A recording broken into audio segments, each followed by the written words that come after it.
यहां पर एक ब्रेकिंग न्यूज शामिल करते हैं। शानिक्टर के नवाही गांव चक नंबर 160 शिमाली से 4 मुसल्ला डाकू जिम्मेदार को रस्सियों से बांधकर लाखों रुपए मालियत के मवेशी लेकर फरार हो गए। अवाम ने एहतजाजन सरगोदा जंग रोड ब्लॉक कर दिया। जी हां, आपको एक अहम खबर से आगाह कर रहे हैं। शानिक्टर के नवाही गांव चक नंबर 160 शिमाली का रिहायशी मुस्तफा अपने डेरे पर सोया। 4 मुसल्ला डाकुओं ने उसे रस्सियों से बांध दिया और लाखों रुपए मालियत के 9 जानवर खोल कर ले गए।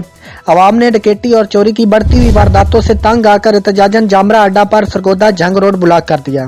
2 घंटे रोड ब्लॉक रहने के बाद पुलिस के साथ मुज़ाकरात के बाद रोड खोल दिया गया।